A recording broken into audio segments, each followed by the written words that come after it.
Very pleased to welcome you for our session today on lessons learned on POC in Germany. We have two experts joining us today to share their expertise and some exciting research on this subject. And they're going to help us also inspire some thinking about how lessons learned from that context might be relevant for others as well. Following their presentation, we'll have time for Q&A with the whole group. And note that the next session that will follow immediately after this on lessons learned with Special Operations Forces in the UK will take place in the same virtual space, also actually the same physical space where we are based here in The Hague. We can zoom out again very quickly just so you can see where we are. While the rest of you are out in the world in different countries, we are here in our little conference center in The Hague. So we welcome you for this session. So before we get started, I'll go very quickly through a few housekeeping notes about the platform and how the session will work. We strive to make all of our sessions as interactive as possible. So please do submit questions through the Q&A function and the navigation bar to the left side of your screen. The questions will then go to our online moderators, who will then forward them to me and to our speakers.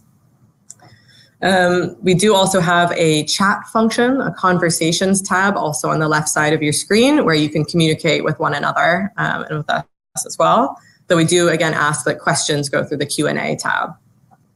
If you do encounter any technical difficulties like we just did, we do have a live help desk available.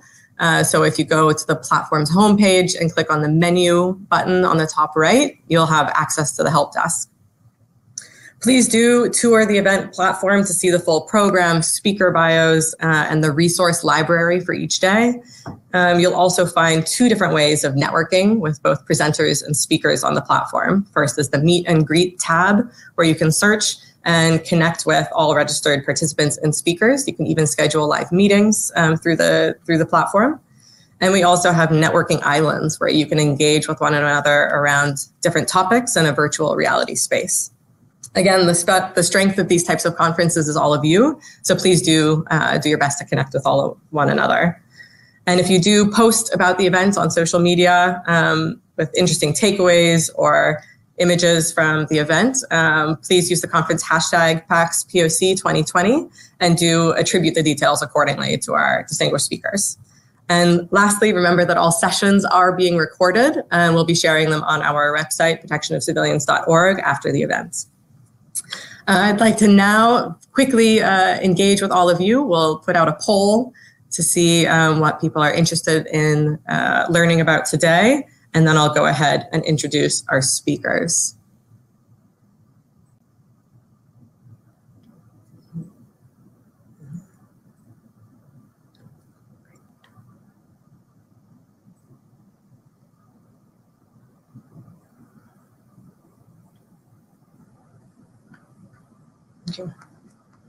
While you all fill in the poll, I will go ahead and start introducing our two speakers for today. First, we have Joachim Koops, who's a professor of security studies and director of the Institute of Security and Global Affairs at the University of Leiden. He's currently leading a research and policy project entitled Implementing the PoC Concept in UN Peace Operations for the Ministry of Defense of Germany in cooperation with the University of Kiel and the Global Governance Institute. The project seeks to inform the MOD and German armed forces on enhancing their PoC preparedness at the strategic, operational, and tactical levels. For more details about this work, you can visit Joe's bio page in the speakers tab, and you'll also find a link to the project page. Previously, Joe served as the lessons learned advisor to the Chief of Staff of the UN Standby High Readiness Brigade for UN Operations, as well as the advisor to the head of the UN Liaison Office for Peace and Security, and the partnership unit of the then DPKO in New York. Presenting alongside will be Christian Patz. He's the head of conflict analysis and international crisis management at the Institute for Security Policy at Kiel University, and coordinates the research and policy project that I introduced above, together with our other speaker, with the German Ministry of Defense. His research focuses on German foreign and security policy, European crisis and conflict management, UN peacekeeping, and UN cooperation with African regional organizations. He also manages ISPK's Europe Strategic Choices Conference series. Previously, Christian worked as consultant for the German Agency for International Development, GIZ, and the German Foreign Office's Directorate General for Crisis Prevention, Stabilization, and Post-Conflict Reconstruction. And he was an American Institute for Contemporary German Studies, German Marshall Fund Fellow. I'd like to hand things over directly now to Joe and to Christian, after which we will dive into the Q&A. Please feel free to submit questions you have during their presentations, and we'll have them ready to go when we move on to the discussion phase.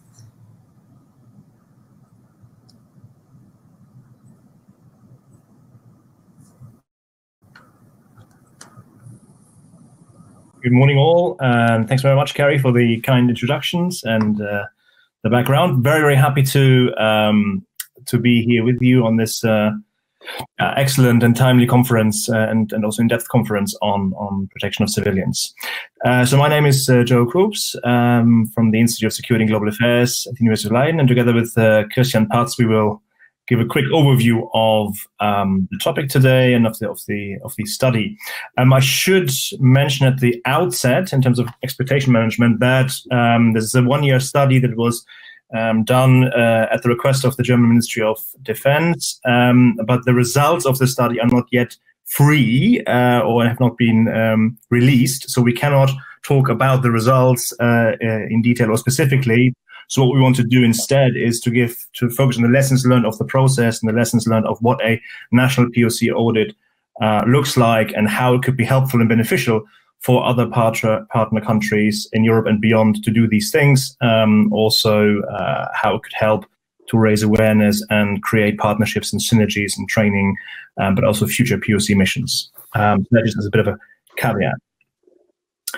Now, what do we want to do in this session? Just very briefly give a background on the partners of this study. As I mentioned, it was carried out over 1 year together with the Institute for Security Policy at Kiel University, where Christian is heading the conflict analysis unit. Then my own institute is at Leiden, and then the Global Governance Institute in Brussels. It was a multi-author study. We had also partners from the International Peace Institute involved, also people that were in the field in various POC missions or were involved in drafting the POC policy at the UN, but also a large advisory board that was involved in this as a kind of feedback loop.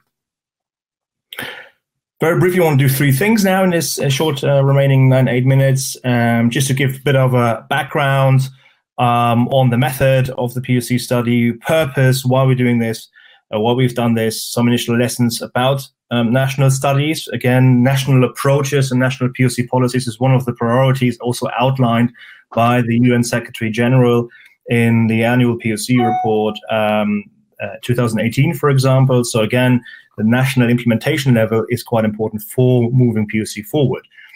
We also looked at a couple of opportunities that we found in terms of national POC partnerships. And then we also want to share some critical issues or remaining hot potatoes, but that's the ongoing discussions across countries and POC experts, and also some of the issues that we stumbled over. Christian, maybe you can take over for the purpose, background, and methods. Yeah, just to give you an idea about the background and purpose of the IPOC project, the background was Germany's now substantial contribution to United Nations missions, specifically in Mali, but also in other places. And we were asked and tasked with reviewing the UN POC policy as revised in 2019 by the German MOD. And specifically asked to work on a number of questions regarding Germany's POC preparedness in terms of its leadership's awareness and attitudes toward POC, its doctrine, its the POC-related training that is in place, as well as strategic and political questions revolving around the issue, and also partnerships and comprehensive approaches that could lead to synergies between the approaches that are already in place in, for example, NATO as well as the EU, and also where potential might be, where Germany could contribute and help build international capacity for POC. The particular emphasis of our analysis was on a gap analysis. Joe will delve into further detail on that later. But we are also asked to specifically focus on not just tier 2 military tasks, but also tier 1 and 3, where the military could come in. Actual questions such as the impact of COVID-19 was also something that concerned us pretty much, as well as requirements for force commanders as well, and the role of the Kigali principles. The main purpose, to sum the project up, is a comprehensive and critical analysis of Germany's capacities, experiences, as well as potentials under the umbrella of POC preparedness. So. Yeah, so that was the task. I think there were 2 pages of questions that came from that had to be solved at the strategic, operational, and tactical level. So the first kind of challenge was what kind of method would be using to essentially delve into all of these aspects. At the end of the day, it turned out to be a 350-page report. We focused on the one hand, self-perception. So how do the different military leaders themselves see POC? How do they understand POC? How do they understand their own preparedness for carrying out protection of civilians? These were in-depth interviews that we did with senior officials and all branches of the German armed forces. Whoops. I think PowerPoint jumped. Then we looked at the external view, extensive interviews with UN, EU, NATO officials about their perception of Germany's POC preparedness and experiences, working with Germany in the field, NGOs, International Red Cross, humanitarian actors, as well as partner nations. We then had 3 international expert workshops, one organized in Berlin with the German ministry, one in New York together with the International Peace Institute, and a variety of permanent representatives from the UN embassies, and one expert workshop with Georgetown University in Washington.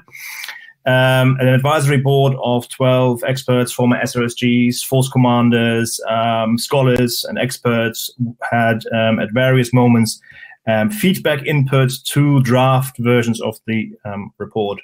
And then we did a extensive doctrine analysis. We want to see what is out there in existing doctrines on POC, and in particular looking also at NATO, because of course Germany is very NATO oriented. So an important aspect for us was also where are some synergies between UN POC approaches and what is already existing in NATO's doctrinal realm. So we looked at more than 140 doctrines, analyzed them in terms of direct POC references.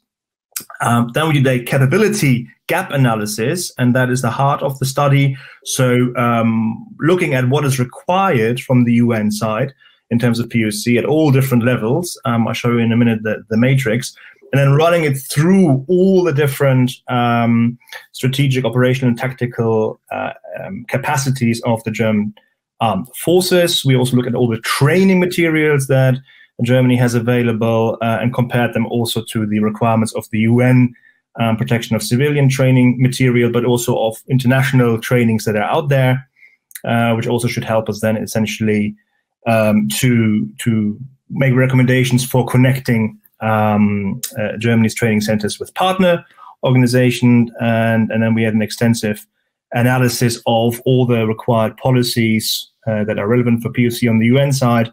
And finally, we had also participant observation that helped us to analyze the context of Germany's experience in the field by having people that were with Germany, working with the German armed forces in MINUSMA, but also took part in various new training courses.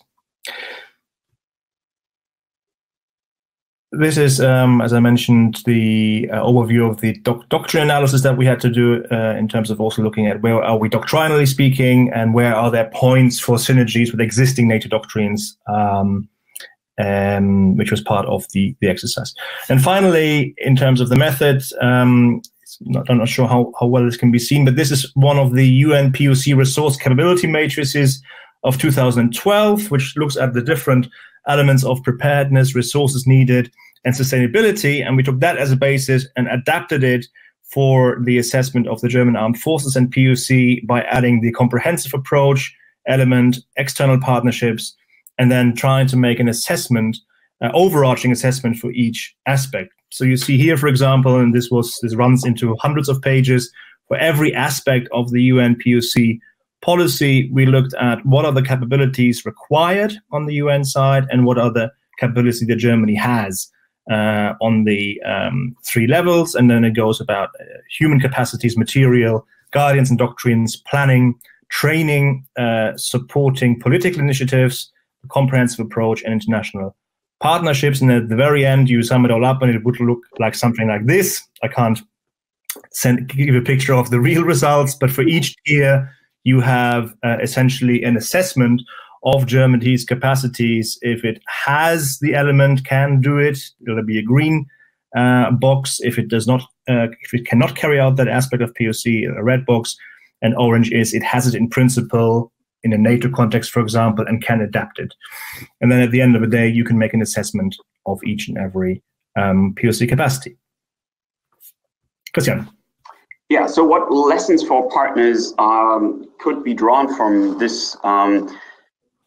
Generally speaking, a critical audit is always not good just for insights to preparedness, but also to identify potential for partnerships and training, common approaches to different organizations. So Joe mentioned that we not only looked at the UN doctrinal side and training, but we also delved a bit into what other organizations have been doing in terms of POC or preparing themselves and their members for POC. So POC is not a UN exclusive thing. Where are the methodological difficulties we have encountered? It's also something that might be interesting for other partners who are interested in embarking on such an endeavor. So that is, of course, first of all, access. As external research, is always not easy to get the access, and people relevant for such a project in front of a microphone, or to make some time in their busy schedules for something like this. Also, an understanding of POC is important, and especially the differentiation between the POC and neighboring or related concepts. We have found that there is often quite some, I wouldn't go so far as to call it confusion, but quite some mix-ups between particular elements of the concept. So the question is always, where do individuals stand on knowledge and awareness about the concept? As a starting point for any type of research. It is important, or something we think it might be a lesson for other partners, is to gather and gain insights into the POC mindset or understandings of POC. Do not expect familiarity with the POC concept across the board. And also, sometimes interviewees or senior leaders might be of the opinion that POC is something that they've been already doing anyway, and something that might require further explanation and further study on their part as well. We think there might be lessons learned across all levels. That could be of interest to partners. That is particularly frictions and differences between levels such as strategic or political, as well as in implications down to the tactical level. So consequences and decisions POC related on a political level clearly have impact and consequences on the tactical level. What are the hot potatoes, as we call them? So what are the critical questions and the important things we encountered, and I think are universal and not just something particular to national approaches? That is, first of all, of course, the existence of career paths for soldiers with the UN experience. How much is UN experience valued in European and Western militaries, and what career opportunities does this entail in the long run for military officers? Are there dedicated careers paths for specialists that would allow to retain knowledge such as POC proficiency or POC preparedness throughout a longer period? The relationship with the host nation in terms of protection civilians is something we found as maybe one of the hottest questions we have encountered. So the issue of walking this thin line between navigating the consent of host nations and their primary responsibility for POC, and the question of what countries such as Germany, but other European countries, of course, should do once instances of the host nation security forces, for example, violating POC principles could be encountered. So what action should be taken that does not necessarily always have to entail the use of force or anything like that. Of course, training is a big hot potato. The question is who, where, when, and to what extent should POC-specific training occur? Should this be something that is part of country-specific pre-deployment trainings or training for everyone, training exclusive for military leaders or decision makers, or something that is tailored to specialists only? We have not encountered, or we have encountered very, very different opinions on that throughout our study. Also, something of the evergreen coordination and cooperation, of course, but specifically for national approaches, this is going beyond with in-mission cooperation or coordination, and also affecting the question of how well branches of the militaries in terms of POC are actually able to stick their heads together to cooperate, to share knowledge on an operational level, for example. And Joe, I think there's one point left on the mindset you wanted to add as well. Or should I do that? The mindset question. Yeah, just to round it off on the last point, of course. Bert Kuhn has already mentioned this morning in the interview, the mindset is an issue about understanding POC and prioritizing it, but also, of course, we see with the special forces conundrum, so the tension between a warrior culture on the one hand and the POC culture on the other. You want robust forces that are able to fight on the one hand. On the other hand, of course, you need a culture that is civilian protective and not endangering civilians. And we saw, for example, with the case now of the Australian Defence Forces, that there is still quite a long way to go and quite a lot of extra tensions there. Yeah, but that is more or less it. As I mentioned, the report should come out hopefully very early next year. And yeah, we open any comments, questions, and feedback. Thanks very much for your attention.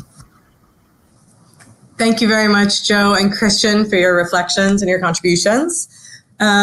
You've actually both presented some poll questions that we'd like to pose to our participants so we can get some input from the other experts in the room. So maybe we can start with the first poll so we can get some ideas and some reflections from everybody else. And then we'll follow with further Q&A. Again, please feel free to use the Q&A, the questions tab on the left side of your screen to pose questions.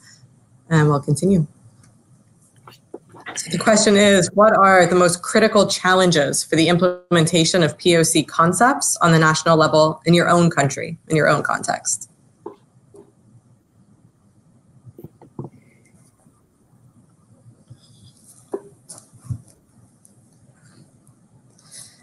And while people are answering this question, I wonder if I could have you both reflect a little bit on what makes Germany, would you say, a particularly interesting case study for looking at POC, or makes it a potentially strong champion for POC on a global stage?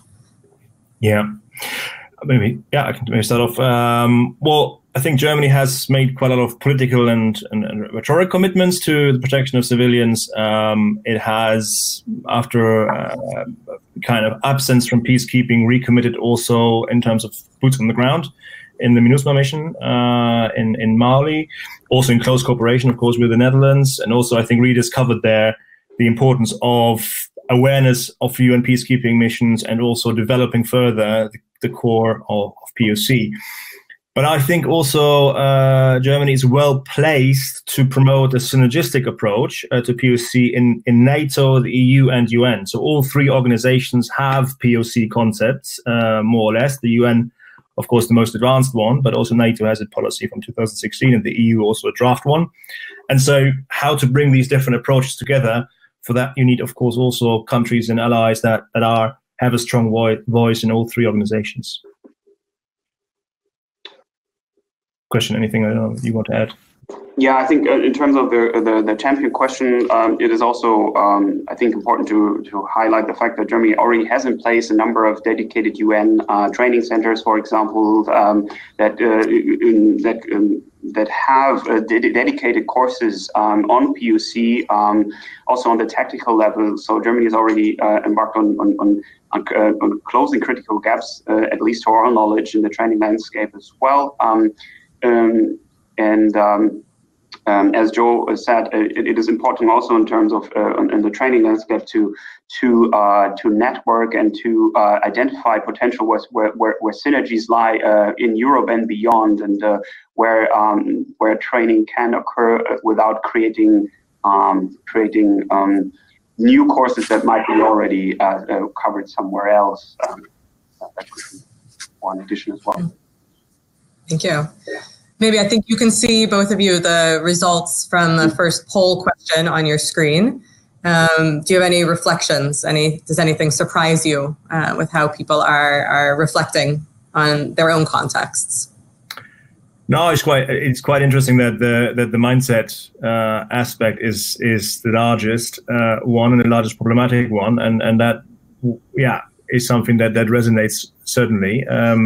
It is, on the one hand, it can become very, very technical, it can become very, very detailed, but often it gets also confused with other terms, maybe international humanitarian law broadly speaking, or it is sometimes confused with harm mitigation. So, just to make sure that, okay, when we attack, that we don't unnecessarily hit also civilians, which is, of course, not the protection of civilians idea. So, indeed, I think a lot of work still needs to be done in raising more awareness, on the one hand, about what POC really means and how it's done, but secondly, also that it really permeates as a mindset through training and through leadership emphasis on this, I think. Yeah, I think the mindset question doesn't surprise, and this is tethered to and related to so many different aspects that are at the core of the challenges we face in terms of implementing the protection of civilians. Questions of risk-taking. So how much risk is a military leader, for example, or a mission in general willing to take in order to conduct or implement a POC mandate? Also, how relevant is POC in the minds of those executing decisions in terms of a broad set of goals and these very broad mandates that are now the reality of UN operations, and also this critical understanding of POC being an end in itself instead of just a means to an end. So what we've encountered is also that other concepts we talked about counterinsurgency and as well as counterterrorism. I think in the one of the other sessions the CT point was raised. And there, of course, the civilian population does play a role, but it's always part of a means to an end, not an end in itself. Yeah. Okay. We have one question in the chat that I believe a number of people have probably seen. I'm wondering if you're talking about POC specific trainings or CIMIC trainings with a POC view. So when we did the analysis of trainings, we first, of course, looked at, are there specific trainings that just focus on POC? And there's been also in Europe relatively few, 3 or 4. And of course, you need to dig deeper and look at, okay, to what extent is POC part of the basic training? To what extent is POC part of pre-deployment training, senior general staff officers, and so on and so forth. So it could well be that in a CIMIC context, POC is also focused on. And then we would also take this into consideration.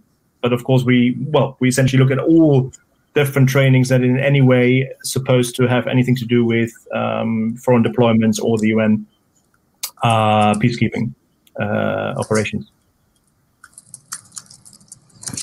Great. I propose that we actually look at one of the other poll questions we have to see then if we can get some reflections both from our audience and then from our speakers. Great. So who should receive POC-related training in the armed forces, and when and where should such a training be conducted? So let's see some feedback.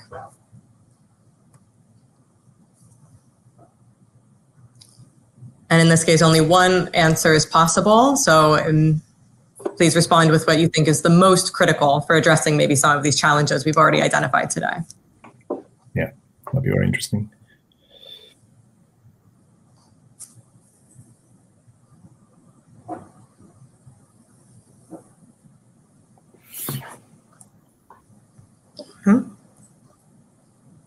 See a few results coming in already. Maybe as we see how people respond, do you have any reflections based on how this compares with your own research and maybe what recommendations you would offer now? So the numbers are still changing, but what I see at the moment is a large majority for basic military training. So pretty much POC training being something that is of interest and relevant for everyone. This is not something we've encountered as a majority opinion throughout our study. So we have many people we spoke to have highlighted the fact that there is already a full menu when it comes to getting soldiers ready for the basic tasks and duties of soldiering. And POC was often considered to be too specific in order to be part of this very early training. The pre-deployment training, for example, is something that was often considered to be well suited for POC, but this of course always depends on the understanding of protection of civilians, because if we understand POC as of course part of the international humanitarian law and the focus on the human rights aspects, of course POC here is part of basic training and basic education. But when it comes to the conceptual part and the instruments, the POC approach, for example, the UN has adopted, are concerned. That is also something more specific and would be too early on in the military training landscape. That is at least what we've often encountered throughout our study process.